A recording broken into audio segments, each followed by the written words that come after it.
dan sayap Xiao Yan bergetar, dan performa tubuhnya sangat ekstrim. Dia mengangkat api langit dan penguasa kuno. Tidak ada aturan dan tidak ada trik. Berdasarkan kecepatannya yang luar biasa dan fisiknya yang tidak normal, dia menyerbu ke kerumunan dari api langit. Ada suara teredam terus-menerus dari atas, dan gambar orang sangat bola demi bola. Mereka terbang dari tanah ke udara, dan jatuh dari udara lagi. Ketika mereka bertemu dengan api langit, mereka terbang lagi, dan jatuh lagi. Pada akhirnya, jalan terkenal untuk mencari obat dipenuhi dengan jeritan, yang menjadi semakin menyedihkan di bawah angin musim gugur Xiaosu. Secara khusus, dua penjaga yang mengirim sinyal diurus secara khusus oleh Xiao Yan. 365 tulang di atas dan di bawah tubuh belum ditemukan utuh. Dan suara tragis tidak lagi masuk kategori manusia, yang lebih kuat dari Yan Dongli. Angin bahkan lebih tajam. Pemimpin tingkat menengah bintang 5 itu berdiri diam. Dia menatap kosong ke pemandangan di depannya. Bertanya-tanya apakah dia sedang bermimpi. Dan bahkan merasa bahwa musim gugur yang dingin tahun ini datang terlalu dini. Jika tidak, bagaimana perasaannya hari ini? Dingin sekali. Menyaksikan Xiao Yan berjalan ke arahmu selangkah demi selangkah. Dia hanya merasakan kakinya gemetar tanpa ragu. Langkah kakinya yang mencoba mundur terasa berat dan tidak bergerak. Dan suara simpul tenggorokan yang meluncur ke atas dan ke bawah sangat tertekan. Suasananya tampak sangat jernih. Kenapa? Takut? Bagaimana dengan penghinaan sebelumnya? Arogan. Xiao Yan mendekat selangkah demi selangkah. Dan wajah manusia dan hewan yang tidak berbahaya itu ditutupi lapisan es yang tebal. Sejak memasuki wilayah klan Yao, Xiao Yan berulang kali bersikap sopan dan toleran. Tetapi telah diganggu oleh klan Yao di mana-mana. Dan dia bahkan bertengkar dengan perselisihan. Jika itu bukan kekuatan kuat Xiao Yan, bisakah dia keluar dari klan Yao hari ini masih belum diketahui.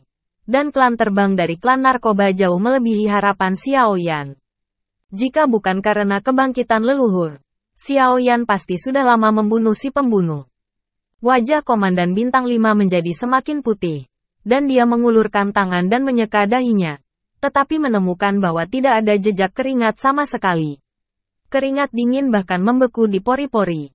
Dia dengan malu ingin meletakkan tangannya, tetapi segera merasakan sesuatu yang salah. Jadi menggantung di udara. Sepertinya sedikit lucu. Sudut mulut Xiao Yan sedikit mencibir. Ini adalah wilayah apotek saya. Mata komandan melintasi Xiao Yan dan jatuh ke gerbang batu yang megah di belakang. Tampaknya menjadi tenang dan mengatakan kata yang agak tidak bisa dijelaskan. Saya tahu ini adalah wilayah perlombaan narkoba. Xiao Yan mengerutkan kening. Dan saat ini dia ingin menggunakan klan untuk menekan dirinya sendiri. Itu konyol. Xiao Yan tidak berhenti berjalan. Dan terus bergerak maju. Apa yang kamu inginkan? Saya memperingatkan Anda. Jangan terlalu sok. Pemimpin itu sedikit panik. Dan tangannya yang gemetar mencengkeram tongkat harimau besi hitam di belakangnya. Apa yang saya inginkan? Apakah saya terlalu lancang? Xiao Yan sepertinya telah mendengar lelucon paling lucu di dunia. Dan tertawa terbahak-bahak. Saya datang mengunjungi keluarga obat ribuan mil. Tetapi menghadapi segala macam penghalang dan serangan kelompok tanpa pandang bulu. Anda bertanya kepada saya apa yang Anda inginkan. Dan mengatakan bahwa saya terlalu lancang. Ini benar-benar hal terbaik untuk dilakukan. Petik 2. Karena ini adalah keramahan klan Yao. Apa gunanya kesabaran dan bagaimana saya bisa mundur? Hari ini saya ingin melihat. Bagaimana keluarga narkoba masih memperlakukan saya Xiao Yan? Petik 2. Xiao Yan tersenyum marah. Dan ketika hatinya dalam posisi horizontal, matanya tiba-tiba meledak menjadi cahaya dingin yang menyilaukan. Tubuhnya tiba-tiba berakselerasi. Tangan kirinya memotong dada penguasa dengan penggaris di tangan kirinya. Dan penguasa kuno di tangan kanan. Seperti harimau yang ganas. Turun ke cengkeraman komandan. Angin tajam yang dibawa oleh tangan tongkat itu menyerupai bilah. Dan ruang di sekitarnya agak tidak stabil. Begitu cepat. Begitu kuat. Dia memimpin para murid untuk mengencangkan. Membanting kaki mereka. Dan langsung meninggalkan sepasang jejak kaki yang dalam di tanah. Tubuh bagian atas sejajar dengan tanah seolah dipotong pinggang. Baru kemudian menghindari pisau kiri Xiao Yan. tetapi rambut di ujung hidungnya masih ada. Terlambat untuk mendesah kesejukan di ujung hidung. Tangan dan kepala tongkat harimau besi hitam diblokir oleh ujung alis. Kaki kanan dimasukkan ke tanah meludah dengan energi dan kotoran keras meledak di udara. Sementara pandangan Xiao Yan terhalang sesaat. Dia memimpin tubuhnya mundur tiba-tiba. Dan kejutan di antara alis menjadi lebih kuat. Satu kesalahan. Dalam harapan Xiao Yan, jika pemimpin keluarga obat-obatan bintang 5 kelas menengah akan melipat tangannya sendiri, itu akan mengejutkan. Kaki Xiao Yan melangkah ke udara satu sama lain, menyusul sosok pemimpin yang mundur. Penguasa kuno api langit disertai dengan rotasi kecepatan tinggi dari semangat juang di dalam tubuh. Bayangan penguasa kokoh. Suara ledakan guntur merobek aliran udara, mengaduk rerumputan gugur yang tak terhitung jumlahnya, dan menyapu kaki pemimpin. Penguasa mendekat, menyebabkan kulit kepala mati rasa, dan kekuatan kuat Xiao Yan membuatnya hampir kehabisan napas. Dia membuat kesalahan dengan tangannya, dan tongkat harimau asli Suanti akhirnya ditembakkan. Tubuh klub 100-100, dan sulit untuk menemukan kebenaran dalam ilusi. Tetapi pukulan fatal tersirat dalam bayangan. Metode tongkat ini adalah pikiran musuh yang paling mudah berubah dan kacau dan mengambil kesempatan untuk membunuh. Tetapi ini adalah keterampilan bertarung yang paling membanggakan dan paling percaya diri. Dia berpikir bahwa setelah keterampilan bertarung keluar, dia akan mampu mengalahkan Xiao Yan dalam satu gerakan. Namun, ketiadaan bayangan ribuan kaki Xiao Yan adalah keterampilan tempur semi-sanitasi. Dapatkah itu dibandingkan dengan keterampilan tempur utama kelas dunia? Saat berikutnya, pemimpin menemukan bahwa bukan Xiao Yan yang dikalahkan, tetapi dirinya sendiri. Di satu sisi mengubah realitas menjadi realitas, dan di sisi lain mengubah realitas. Bayangan penguasa dan tongkat angin saling terkait satu sama lain. Bayangan penguasa berdiri diam seperti andalan di angin ribuan tongkat, dengan yang paling primitif, langsung, dan kasar dia hanya menembus ilusi berat dan memukul tongkat harimau besi hitam dengan buruk. Kekuatan gabungan dari 666 kaki menghancurkan mulut harimau. Tongkat harimau besi hitam terbang dan bergetar di udara. Retakan kecil itu ditutupi dengan tongkat, seolah-olah akan pecah kapan saja. Ya Tuhan, keterampilan bertarung macam apa ini? Kekuatannya sangat dibesar-besarkan. Murid pemimpin berkontraksi lagi seketika. Jantungnya berteriak dengan buruk. Tubuhnya miring. Dan dia menjauh 10 kaki dari samping. Menghindari angin yang diikuti Xiao Yan. Ledakan. Melirik gundukan besar yang dihancurkan oleh penguasa langit kuno. Pemimpin itu ketakutan. Dan dia tidak lagi ingin bertarung. Jadi dia bergegas ke gerbang klan Yao. Berharap untuk melarikan diri ke wilayah klan Yao sebelum menjadi ditangkap oleh Xiao Yan. Ingin melarikan diri, tidak begitu mudah. Di mata Xiao Yan, matanya dingin. Tulang dan sayapnya sedikit mengipasi. Dan riak-beriak di udara. Tubuhnya berkedip dan menghilang ke dalam riak. Ketika riak masih tersebar, tubuh Xiao Yan dipadatkan di depan pemimpin. Dan kaki kanannya melontarkan suara garing di udara seperti cambuk. Dan dia menendang punggung pemimpin dengan petir. Pemimpin yang berlari sedang melihat gerbang obat yang semakin dekat. Ketika kegembiraan baru saja muncul. Dia merasakan sakit di punggungnya, dan kekuatan yang kuat menyebar ke tubuhnya seketika. Tubuh hanya terasa ringan, dan seluruh orang itu terbang. Kemudian, dia mematahkan pohon besar di sekelilingnya, dan terus terjun ke dalam hutan yang jauh. Bau darah yang menyengat segera menyebar ke udara. Xiao Yan mengejar masa lalu. Wujudnya yang semakin mendekat akan terhalang oleh sinar matahari yang tipis melalui hutan. Dan membayangi pemimpin yang jatuh ke tanah.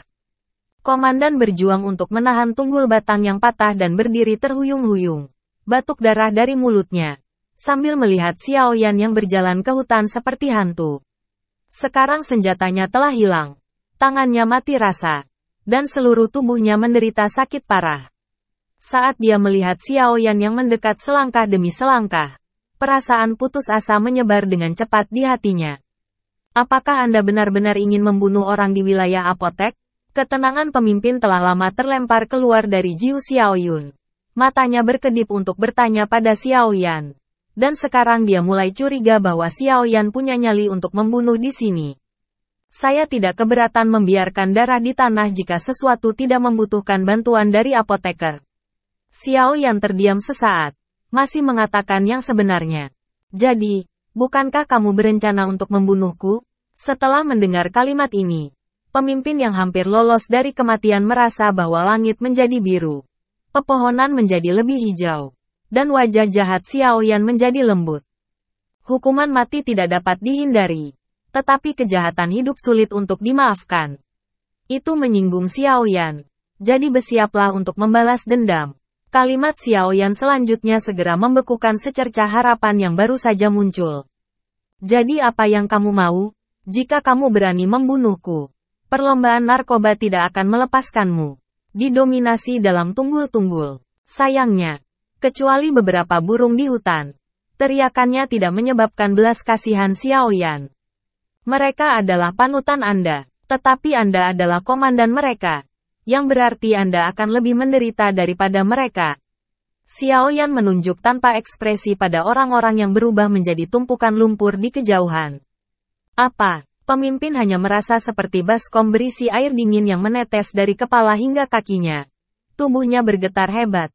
Dan gigi atas dan bawahnya menggigil. Mereka yang tergeletak di tanah sudah cukup sengsara. Jika lebih buruk dari mereka.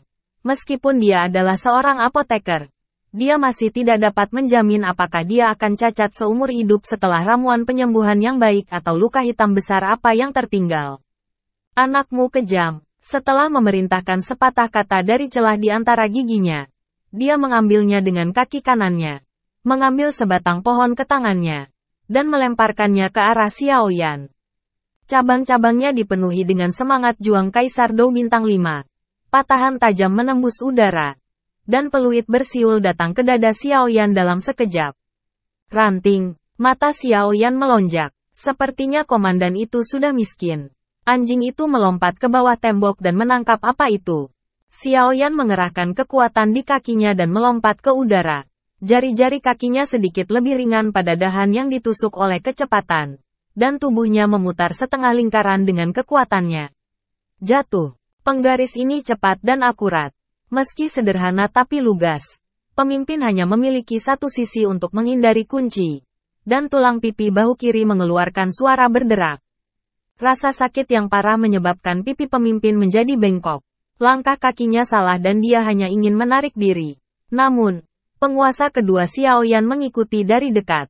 Angin penggaris bersiul mendekati kepala pemimpin dengan tubuh penggaris yang berat. Pemimpin bahkan aku merasakan suhu yang membara pada penguasa kuno api langit. Dan mencium bau rambut yang terbakar yang dipanggang oleh api langit. Memikirkan tentang kehidupan yang setengah salah di paruh kedua hidup saya menutup mata dengan putus asa. Nak berani. Petik 2. Tepat pada titik kritis ini. Minuman seperti guntur 9 hari meledak di kejauhan. Dan suaranya terdengar jauh tetapi dekat di telinga. Xiao Yan dikejutkan oleh gelombang suara. Seluruh tubuhnya kaku. Dan organ dalamnya bergetar seperti sungai di atas laut. Wajahnya pucat. Pemimpin itu tampak sangat bahagia. Dan membuka matanya seolah-olah dia mengambil sedotan terakhir untuk menyelamatkan nyawa. Sementara Xiao Yan kaku. Dia menarik kakinya dan bergegas menuju suara itu. Raungan di mulutnya hampir serak dan abis. Patriark menyelamatkanku. Patriark selamatkan aku. Petik 2. Saya harus membayar harga untuk menyinggung. Tidak ada yang bisa menyelamatkan Anda. Xiao Yan, dengan hati yang buruk, menggigit bibirnya dengan erat. Jantungnya jatuh secara horizontal. Dan dia memukul punggung pemimpin keberuntungannya. Anda, melihat ke belakang. Xiao Yan melirik tajam. Dan pemimpin memutar beberapa lingkaran di udara seperti layang-layang dengan garis putus-putus. Matanya yang ketakutan penuh dengan ketidakpercayaan. Anak ini berani berduka ketika Patriark muncul. Kemudian kepalanya dimiringkan. Dan dia pingsan. Xiao Yan kemudian menoleh. Memutar penggaris kuno di tangannya. Memasukkannya ke tanah. Memegang pegangan penggaris dengan satu tangan. Dan diam-diam melihat ke arah suara yang pecah. Wah, betapa beraninya. Sesosok bergegas menuju Xiao Yan. Suara dentuman di depan Xiao Yan. Badai petir yang menggelegar. dan gelombang suara yang kuat yang tidak kurang dari pukulan penuh Kaisar Bintang 5 di masa-masa awal. Daun busuk itu tergores ke udara dan kemudian tiba-tiba hancur menjadi debu. Pakaian Xiaoyan ditekan erat ke tubuh oleh angin. Dan bahkan rambut hitamnya terlepas dari belenggu sanggul dan terentang lurus. Seolah meninggalkan kulit kepala dan mengikuti angin. Xiaoyan memegang tangannya dengan kuat. Mengencangkan api langit dan penguasa kuno. Tapi dia masih belum berdiri tegak dan masih berdiri diam. Tapi di hatiku, ada kegemparan. Klan narkoba adalah mantan klan Wang. Jika Anda melihat raungan klan, kekuatannya tak terduga. Sayangnya, anak laki-laki itu hanyalah seorang kaisar bintang 4 yang bisa menahan amarahku. Dan itu benar-benar sedikit keterampilan. Patriark klan kedokteran juga merasa sedikit terpana. Melirik orang-orang yang ramai. Dan matanya tertuju pada Xiaoyan lagi. Sedikit kedinginan. Meskipun orang-orang ini hanya kekuatan terluar dari perlombaan narkoba. Mereka bahkan tidak dapat mencapai sisi inti. Tetapi bagaimanapun juga mereka adalah orang-orang dari perlombaan narkoba. Bocah ini sebenarnya berani menyakiti orang-orang ini di depan pintu wilayah klan narkoba. Seperti apa wajah klan narkoba? Sebagai patriark dari klan Yao, visinya hanya suram. Dan dia sangat sopan kepada Xiaoyan. Xiaoyan juga mendongak dan menatap patriark klan di depannya. Dia berada dalam kegelapan Xingyi, memancarkan aroma obat yang samar. Wajahnya sedikit pucat tapi tidak sombong. Mata birunya sedikit cekung. Dan hitomi dengan kedalaman yang tak terduga. Seperti malam tanpa akhir. Tampaknya ada intrusi yang tidak disengaja. Tapi yang paling membingungkan Xiaoyan adalah benda mirip senjata yang dipegang oleh patriark klan Yao. Benda ini panjangnya lebih dari 2 meter dan memiliki warna abu-abu keabu-abuan. Ada juga beberapa bekas luka simpul di atasnya. Cabang biasa di pegunungan. Bagaimanapun, Xiaoyan tidak tahu apakah itu senjata atau kruk.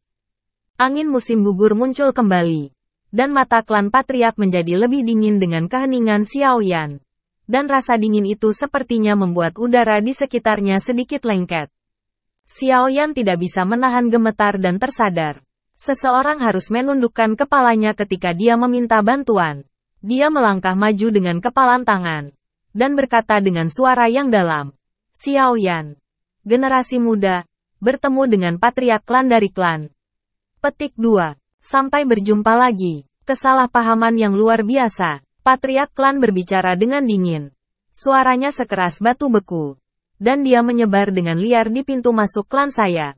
Menyakiti rakyat saya. Dan menghancurkan wilayah saya. Apakah ini yang Anda maksud dengan melihat dan salah paham? Petik 2. Patriark klan kedokteran menjadi semakin tidak sehat. Tidak ada yang berani begitu sombong ke apotek saya selama puluhan ribu tahun. Katakanlah kekuatan di belakang Anda yang menginstruksikan Anda. Mungkin Anda masih memiliki sedikit vitalitas. Atau lelaki tua itu akan membiarkan Anda merasakan sakitnya ribuan semut yang memakan hati dan membuat tulang. Petik 2. Patriark klan Qingyao berpikir bahwa Xiaoyan diprovokasi oleh kekuatan di belakangnya. Jadi dia tidak punya pilihan selain menembak secara langsung. Jika tidak, Xiaoyan mungkin akan ditampar sampai mati olehnya. Pada titik ini, Xiaoyan tersenyum pahit. Tapi sekali lagi, seorang kaisar bintang 4 bisa mengalahkan puluhan kaisar bintang 4 dan bintang 5. Ini sungguh luar biasa. Dan tidak heran jika klan narkoba akan berpikir demikian. Sekali lagi dengan hormat mengepalkan tinjunya ke patriark klan. Xiaoyan berkata dengan tulus, Patriark tolong dengarkan Xiao. Kunjungan Xiao Mou kali ini bukan disebabkan oleh kekuatan siapapun. Tapi Xiao Mou ada hubungannya dengan klan. Hanya saja para bangsawan harus memburu Xiao begitu mereka tidak menanyakan alasannya. Dan memanggil sekelompok besar orang untuk mengambil tindakan terhadap Xiao. Untuk perlindungan diri, Xiao harus mengambil gambar dan meminta patriark untuk memeriksanya. Petik 2. Ini disebut perlindungan diri, kata-kata Xiao yang jatuh ke telinga klan Yao. Yang tidak berbeda dengan kata-kata yang kuat. Patriark klan obat tidak bisa menahan amarahnya. Dan menekan tangan kanannya ke udara. Menyedot beberapa klan lumpur yang paling terluka dan hampir lumpuh tidak jauh. Dan jatuh di depan Xiaoyan. Melihat patriark klan yang marah. Kemarahan Xiaoyan naik sedikit demi sedikit. berkata dengan marah. Orang-orang ini memang disakiti oleh Xiao. Karena mereka sembarangan dan menggertak, mereka harus membunuh Xiao. Petik 2. Beberapa petarung bintang 5 dan sekelompok petarung bintang 4 membidik petarung terlambat bintang 4 Xiao Mo. Bisakah Patriark berpikir bahwa provokasi Xiao tidak dapat dicapai sebelumnya? Atau apakah Xiao berpikir bahwa seseorang yang datang dari jarak dekat akan menyebar di ranah klan obat, dan melakukan kecerobohan seperti itu? Petik 2. Ada 2 berturut-turut. Kata-kata seperti suara emas dan batu menahan Patriark klan Yao. Kata-kata Xiao Yan sangat masuk akal. Meski klan narkoba telah tumbang, bukan hanya mendiang Kaisar Bintang 4 yang berani datang sendiri untuk memprovokasi. Melihat Patriark dari keluarga obat pindah, Xiao Yan mengambil langkah maju dan berkata dengan cara yang benar. Prestasi besar junior Jiuyang dan sikap Patriark akan menjadi yang terbaik. Untuk keberanian junior bertanya, dikabarkan ada yang salah atau apakah ini cara keramahan tradisional? Petik 2. Lancang. Petik 2. Sejak apoteker klan menjadi terkenal, dia banyak ditanyai. Segera, dia sangat marah. Lengan bajunya terlempar dan ragu-ragu. Angin kencang bertabrakan dengan api surgawi Xiao Yan dan penguasa kuno. Buntutnya masih bergema. Langkah kaki Xiao Yan sudah dia meluncur dekat ke tanah selama hampir 10 langkah sebelum dia hampir tidak bisa menghentikan sosoknya. Begitu kuat. Berapa bintang Patriark ini? Lengan Xiao Yan lumpuh total. Dan rasa sakit menyebar ke atas di sepanjang mulut harimau yang memegang kaki kuno Tianhuo. Melirik Xiao Yan dengan dingin. Patriark klan tidak mengejar, tetapi menggulung kembali lengan bajunya. Dan menggulingkan pemimpin yang tergeletak di tanah. Patriark klan mengacu pada angin. Ia memimpin belasan titik akupuntur dalam waktu yang bersamaan. Pada saat yang sama, pil eliksir mengapung dari saku rok dan meledak menjadi asap di udara. Patriark klan menembak dengan satu telapak tangan, dan asapnya berbeda. Untuk beberapa aliran udara halus, masuki tubuh di sepanjang kikiao pemimpin. Metode pengendalian obat yang baik, irigasi asli juga dapat diberikan dengan cara ini. Xiao Yan diam-diam menatap bibirnya, merasa membuka mata. Setelah beberapa saat, pemimpin yang tertegun itu perlahan terbangun. Pertama kali saya membuka mata, Patriark klan muncul dan memimpin stimulus. Dia segera ingat untuk memberi penghormatan. Tetapi begitu dia pindah, seluruh tubuhnya mulai menangis. Pohon kecil duduk, bernafas. Pemimpin menatap Patriark, dan melirik Xiao Yan, yang berdiri di sisi lain. Ekspresinya tiba-tiba berubah, dan dia hampir merangkak menuju Patriark klan obat dengan tangan dan kakinya. Dia menunjuk Xiao Yan dengan ganas. Itu dia. Dia telah melukai semua suku kita sendiri. Dan berharap Patriark akan memutuskan untuk kita. Petik 2. Sekelompok limbah, itu hampir kehilangan muka dari perlombaan narkoba. Petik 2. Melihat seorang pemimpin besar berteriak dan berteriak sekelompok orang dijatuhkan oleh Xiao Yan sendirian. Sesepuh obat klan berkedut sebentar. Menendang pemimpin dan berbalik. Pemimpin menebang pohon lain dan segera menghancurkannya.